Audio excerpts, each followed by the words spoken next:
Olá, vamos continuar a nossa conversa sobre os estudantes com deficiência que são atendidos nas escolas estaduais do estado de São Paulo. Nós já conversamos um pouquinho sobre os estudantes com deficiência visual, também sobre os estudantes com deficiência auditiva, e hoje eu gostaria de conversar com vocês sobre os estudantes com deficiência física.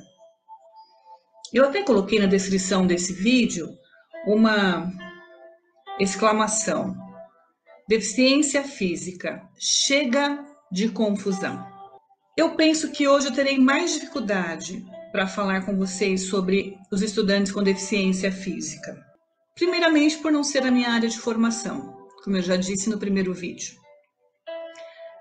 Mas principalmente pela grande confusão que muitas vezes nós fazemos ao atender o aluno deficiente físico como uma pessoa com deficiência intelectual, não desmerecendo qualquer pessoa com deficiência, mas nós precisamos desconstruir a ideia de que as pessoas com deficiência física têm algum comprometimento intelectual.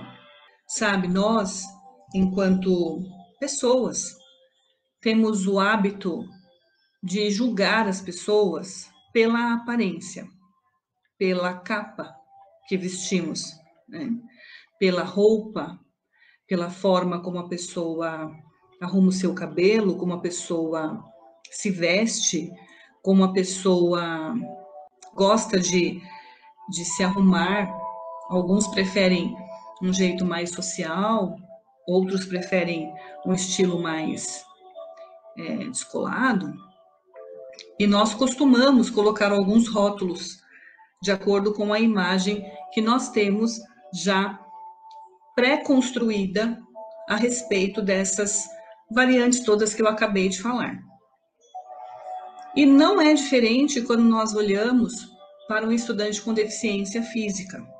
A primeira coisa, quando nós recebemos lá no balcão da secretaria, ou na recepção, ou no hall de entrada da escola, uma pessoa com uma aparente deficiência física, muitas vezes, e nós não podemos ser hipócritas em dizer que isso nunca aconteceu, nós olhamos e a primeira mensagem que muitas vezes nos vem, né, à mente é: meu Deus, como a nossa escola poderá atender a este aluno? Eu sei que a primeira e grande preocupação e maior preocupação é a questão da acessibilidade, não é?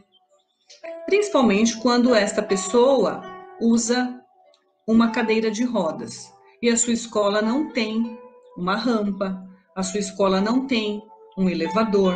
Se tem, pode ser que muitas vezes não esteja funcionando.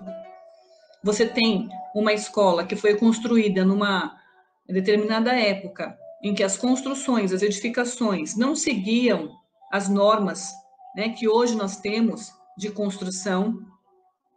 Então, você, diretor, você, gestor, precisa ficar bastante tranquilo em relação a dizer para este pai que a sua escola não tem acessibilidade. Mas existem formas de se dizer isso. A primeira coisa que eu aconselho e recomendo que você faça, né, são atitudes que muitas vezes podem evitar muitos constrangimentos e muitas interpretações equivocadas, é que você que está atendendo esse pai, essa mãe, essa família, a primeira coisa, que você chegue perto. Não atenda da janelinha da secretaria. Ah, ok, estamos vivendo um momento de pandemia e que você precisa, de fato, manter um distanciamento social, tá? Ok, mas estamos vivendo esse momento de pandemia há um ano. Mas nós temos o hábito, muitas vezes, de atender as famílias pela janela da secretaria. E aí você pode dizer assim: atendemos a todos desta forma. Por que dispensaríamos um atendimento diferenciado para esta ou aquela família? Primeira coisa, que nem todo mundo é igual. Então, o atendimento não pode ser igual. Ok? Você está recebendo, muitas vezes, ali uma família bastante fragilizada com a situação em que o seu filho se encontra. Eu não vou citar exemplos aqui, mas essa mãe, desde a maternidade, ela pode ter tido uma reação difícil das pessoas quando essas pessoas olhavam para o seu bebê. Porque ele nasceu, talvez com uma má formação, ele nasceu com a ausência de um dos membros, ele adquiriu uma deficiência e ele se tornou uma pessoa que depende de uma cadeira de rodas para se locomover.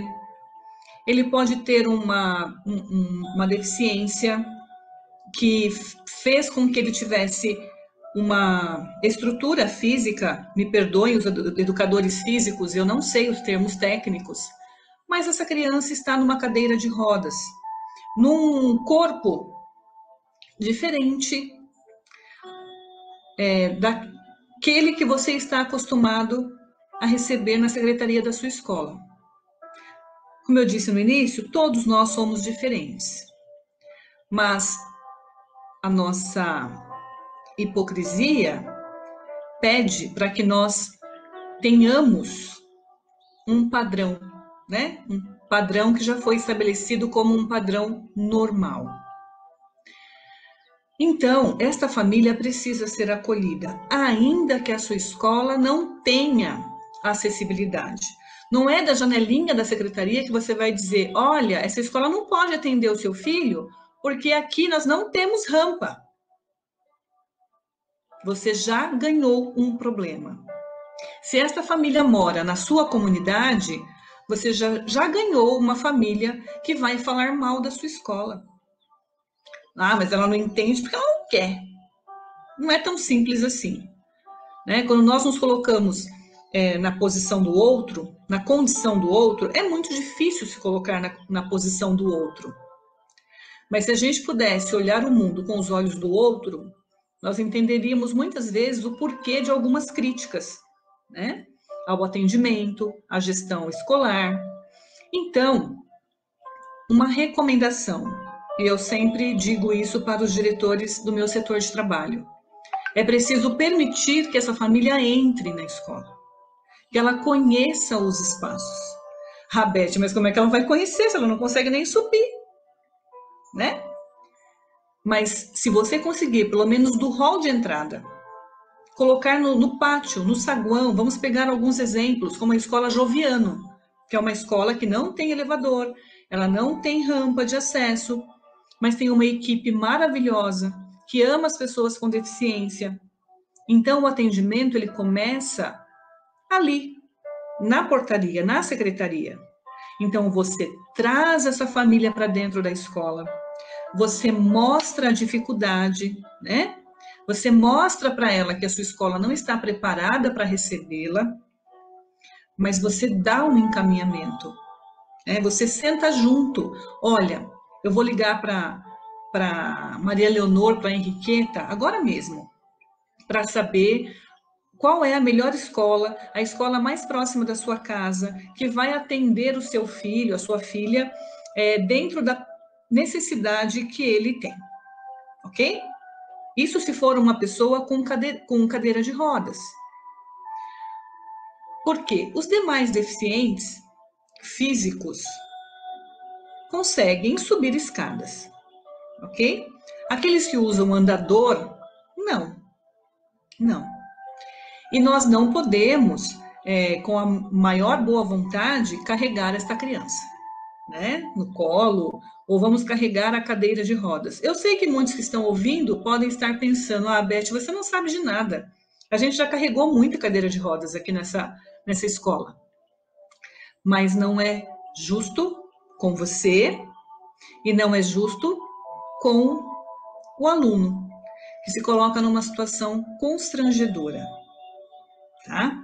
Então, o atendimento, o atendimento adequado não é você somente informar que ele não poderá estudar ali. Se ele foi até a sua escola, é porque ele é morador da sua comunidade. Então, você pode acolhê-lo, explicar a situação, mostrar a escola, e aí você faz o contato, demonstra interesse em atender. Isso já faz toda a diferença, ok? Não precisa mandar a família ir até a diretoria para falar comigo ou com a Reni no plantão, ou com a Maria Leonor.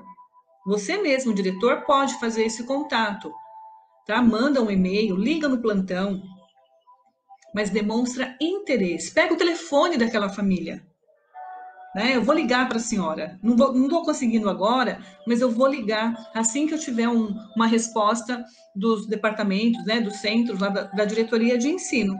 E dar uma resposta para essa família, ok? Infelizmente, nós temos prédios, sim, que não têm acessibilidade, tá? Vamos lá.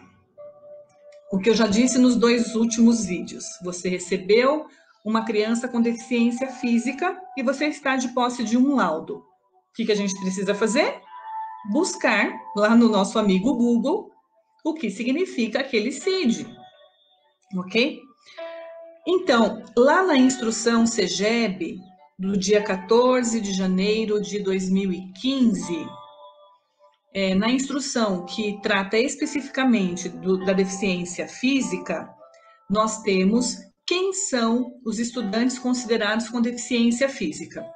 Então, lá nessa instrução, tem a definição de deficiência física também nos mesmos decretos já citados nos vídeos anteriores, que é o 3.298 de 99, decreto federal, e o 5.296 de 2004. Eles trazem que as pessoas com deficiência física são aquelas que apresentam alteração completa ou parcial de um ou mais segmentos do corpo humano, acarretando o comprometimento da função física.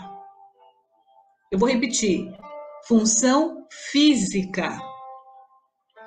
Apresentando-se sob a forma de paraplegia, paraparesia, monoplegia, monoparesia, tetraplegia, tetraparesia, triplegia, triparesia, hemiplegia, hemiparesia, ostomia, amputação ou ausência de membro, paralisia cerebral, nanismo, membros com deformidade congênita ou adquirida, à exceção das deformidades estéticas e das que não produzam dificuldades para o desempenho de funções.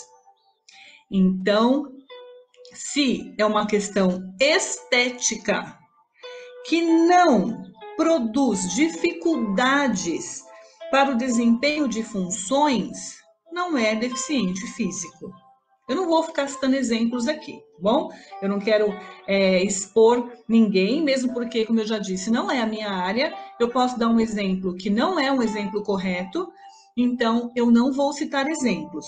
Mas todos estes termos, para vocês que estão na escola, vocês têm aí na escola um educador físico.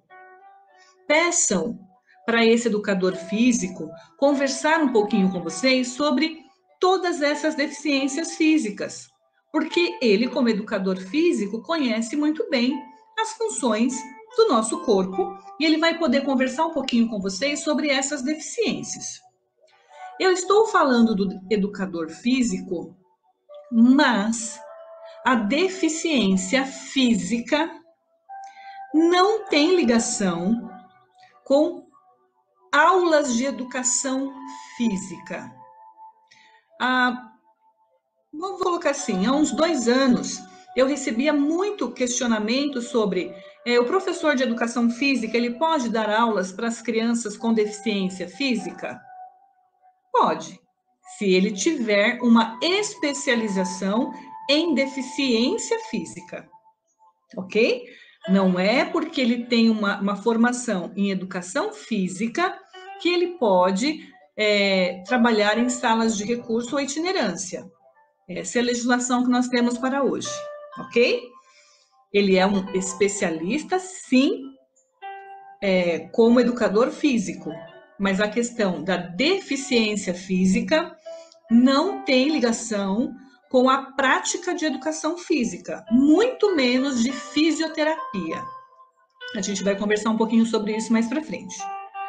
Vamos lá, recebi o laudo, pesquisei no Google qual é a deficiência deste aluno.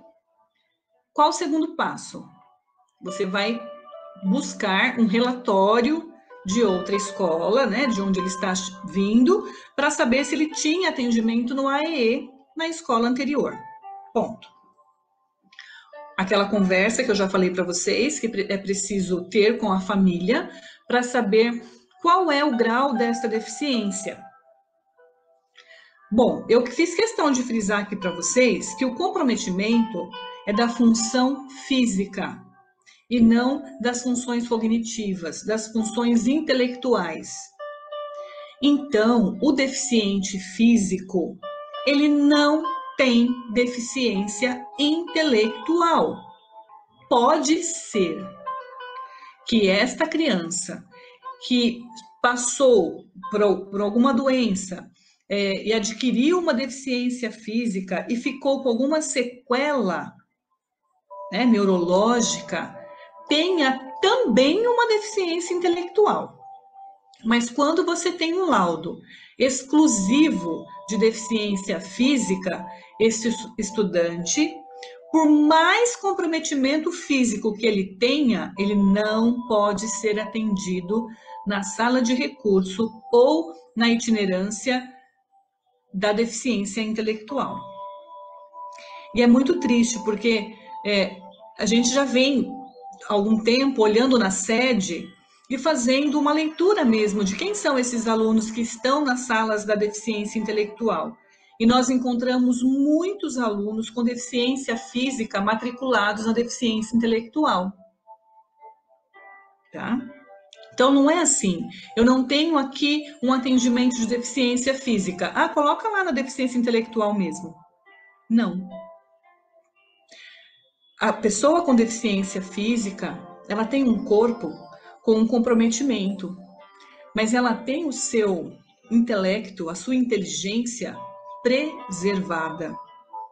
O que muitas vezes acontece é que nós, pela nossa limitação, enquanto educadores, enquanto profissionais sem formação na área específica da deficiência física, não conseguimos acessar a inteligência desse estudante com deficiência física. Mas se nós conseguíssemos acessar a mente, a inteligência desse estudante com deficiência física, nós ficaríamos surpresos. Porque muitas vezes ele tem um comprometimento na sua fala. Então, ele não consegue falar da forma que nós, pessoas limitadas, sejamos capazes de compreender. E aí entra uma questão chamada tecnologia assistiva, tá? O que significa isso? O estudante com deficiência física que precisa de um atendimento especializado lá nas salas de recurso ou na itinerância, ele vai receber um atendimento de forma que este professor consiga usar de mecanismos, de estratégias para que ele responda, para que ele interaja com o mundo exterior. Então, vamos pensar assim, eu tenho ali diante de mim um estudante com deficiência física, com uma fala comprometida. Ou vamos dizer assim, ele nem fala, ele só movimenta os olhos, tá? Vou me limitar a dar este exemplo. Então, eu, professora, especializada em deficiência física, eu preciso buscar mecanismos de interação com esta pessoa, de forma que ela me responda o que ela quer, o que ela sente, o que ela tem vontade, o que ela compreendeu, qual é o texto que ela gostaria de produzir, qual é a cor da tinta que ela gostaria de usar com um pincel colocado na sua boca, qual é a preferência musical que ela tem, quais são as suas angústias. É possível que uma pessoa que só movimenta os olhos seja capaz de responder? Sim. E é para isso que serve o atendimento especializado. E aqui, nessa mesma instrução, agora eu vou para a parte técnica aqui, se fala muito em adaptação e acesso ao currículo.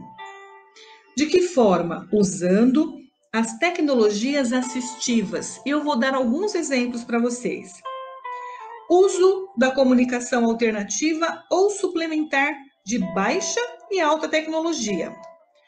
Por exemplo, baixa tecnologia, cartões e pranchas de comunicação em forma de pastas, livros, fichários e outros arquivos. Então, eu posso, enquanto professor especializado, interagir com este aluno e combinar com ele. Eu tenho 2 cartões aqui, um vermelho e um verde. Você gosta dessa música? Se você gosta, olha para o verde e ele vai olhar. Se você não gosta, olha para o vermelho. Então, eu dei um exemplo simplório, ok? Mas é uma forma alternativa de estabelecer uma comunicação. E também nós temos as altas tecnologias, que são os comunicadores, dispositivos, móveis, computadores, softwares, aplicativos de comunicação alternativa, teclados especiais, apontadores de cabeça, canetas especiais, enfim. Nós temos diversas tecnologias assistivas para melhorar a condição desse estudante dentro da escola. Ok? Então, veja bem, eu tenho certeza que alguns de vocês que estão me assistindo devem estar pensando assim, tá, Beth, legal, isso funciona muito bem na sala de recursos. Mas e na sala regular? Eu vou ficar lá com o cartãozinho mostrando para ele se ele gosta, se ele não gosta? Como eu disse, eu dei um exemplo simplório. Mas, dentro da sala regular, se essa criança ela tem uma deficiência física, ela está compreendendo tudo o que você, professor, está falando. Ela só não consegue reagir da forma como você quer.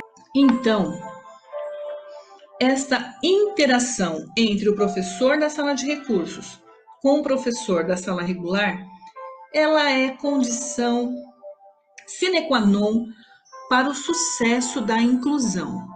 De que inclusão você está falando, Beth? De uma inclusão possível. Possível. É a melhor forma? Não.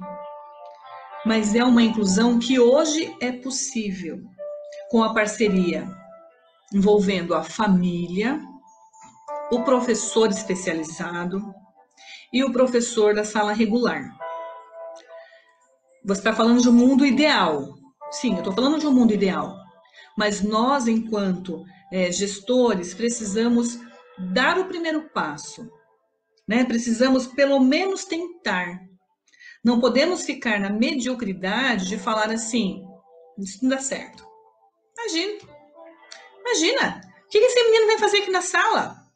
Não fala, não anda, não mexe, não corre. Lembrem-se, esse menino está ouvindo tudo que você está falando. E ele está assimilando o que você está falando. Ele só não pode gritar para dizer o quanto ele é capaz de aprender.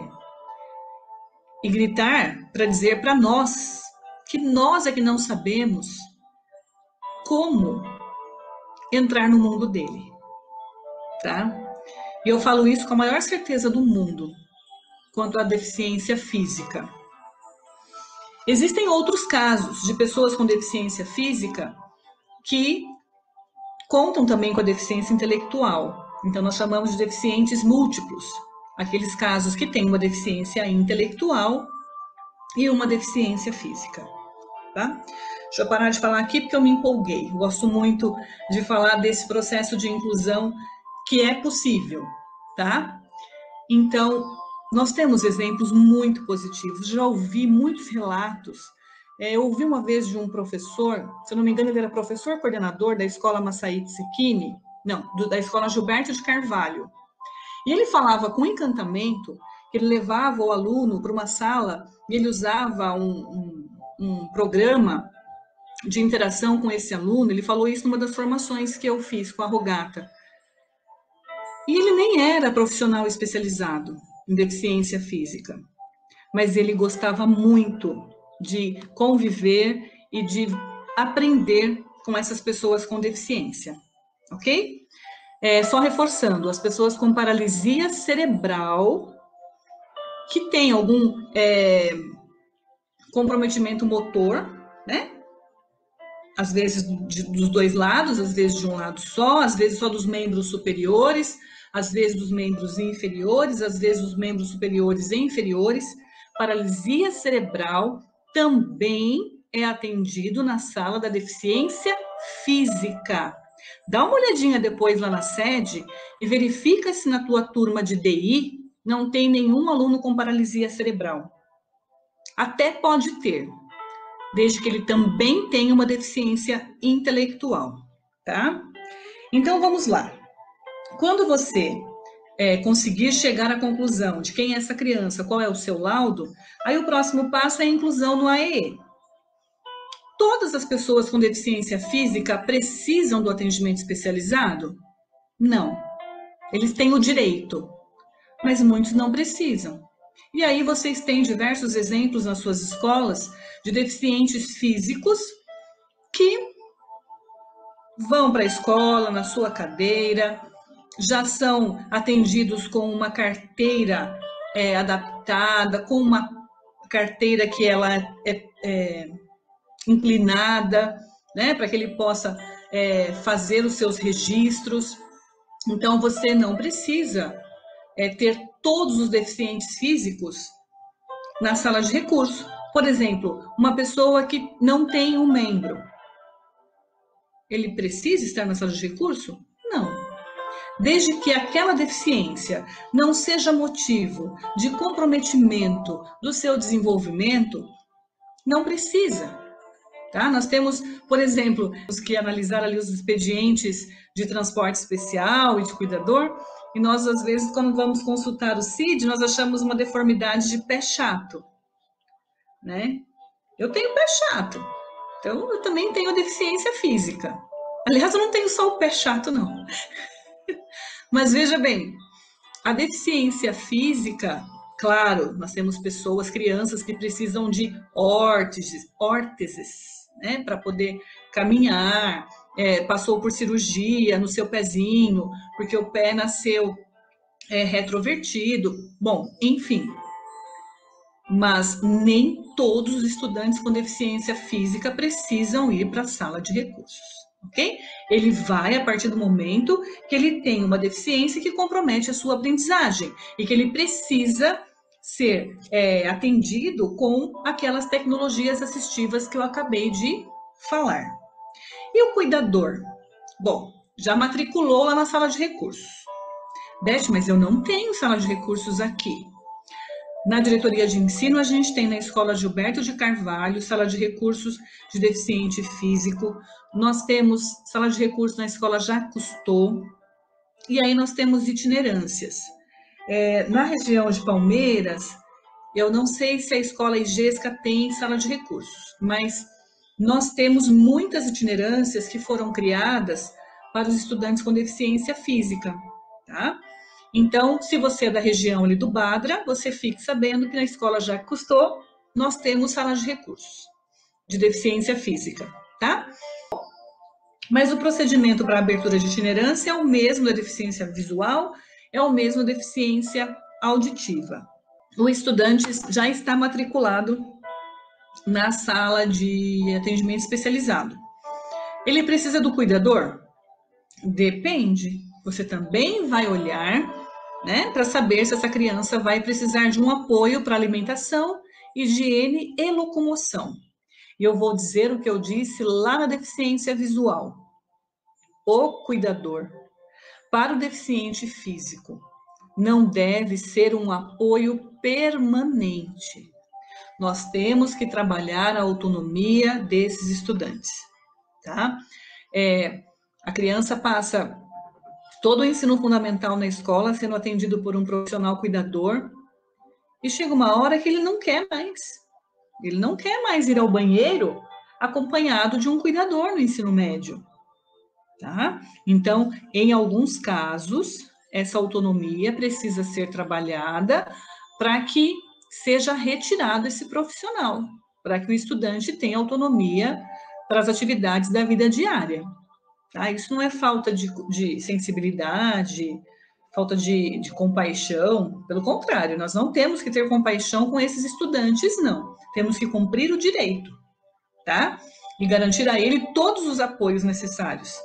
Isso não significa compaixão, é exercício do seu direito, tá bom? Então, sobre deficiência física, deixe-me ver. Os apoios lá na sede. Você também precisa, você gerente, quando lançar a deficiência para esse estudante lá na sede, verificar quais são os apoios. Ele precisa de ledor? Transcritor? Pode ser que sim. Numa prova, numa avaliação externa, ele talvez precise de alguém para transcrever as respostas para ele no gabarito. Ele talvez precise que alguém leia para ele e ele responda de uma forma alternativa o gabarito. Então, o ledor, o transcritor, não vai colocar que ele precisa de libras, né? A não ser que ele seja um deficiente físico surdo. Mas também nas salas de recurso, quais serão as habilidades trabalhadas com esse estudante que é deficiente físico? Ok? Abre lá o sistema, pergunta para o professor especializado, se você não souber, pergunta para a Rogata, manda um e-mail para a Rogata antes de lançar qualquer coisa lá na sede, tá? Transporte especial para o deficiente físico, não tem novidade, né? É importante que aquela ficha de avaliação médica seja corretamente preenchida pelo médico.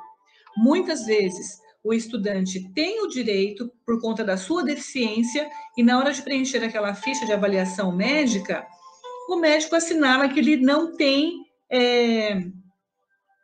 ele tem a marcha dependente e não coloca que ele tem mobilidade reduzida, né? E aí fica muito difícil para a Reni fazer a análise. Nós assinamos juntas esse pedido de transporte especial e de cuidador.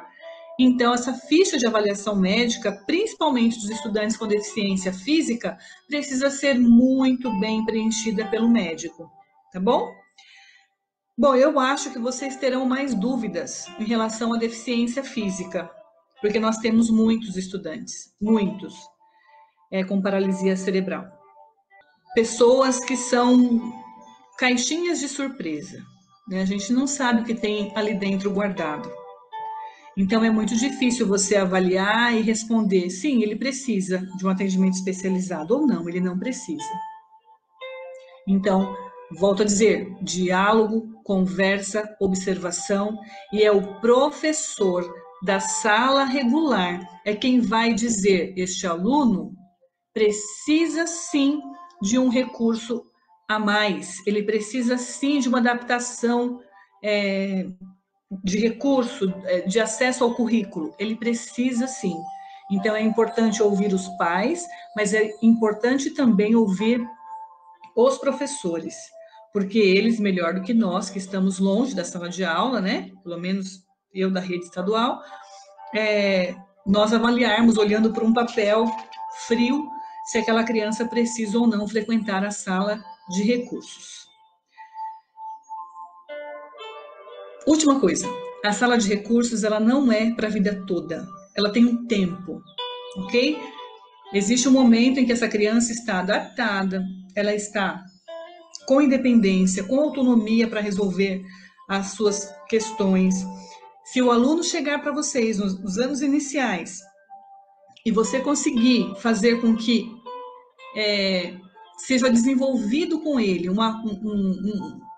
uma forma de comunicação em que tudo está indo bem, ele não precisa ficar a vida inteira no atendimento especializado.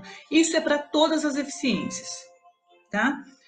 Resolvido o problema, ele já consegue acompanhar sozinho as suas aulas? Legal. Ele não precisa ficar a vida inteira no atendimento especializado, tá bom? Quem vai avaliar? O professor da sala de recursos ou da itinerância, com os professores das demais disciplinas ou da classe. Acho que é isso. É o terceiro vídeo. Eu fico muito contente em poder conversar com vocês, né? Graças a essa ferramenta. Agradeço muito ao meu parceiro Carlos Magno, que tem feito a edição dos vídeos, e espero ter conversado de uma forma bastante simples e direta para tirar as dúvidas de vocês. Se houver algum questionamento, pode colocar aí nos comentários e eu vou acessar e vou responder a cada um. Não se esqueçam de se identificar no comentário para eu poder depois responder até pelo telefone ou mandar um e-mail para a sua escola ou chamar você para a gente fazer uma conversa, né? Se você tiver uma questão muito específica em relação a um aluno, e a gente pode conversar sim, tá bom? Um beijo, muito obrigada pela atenção. Fique em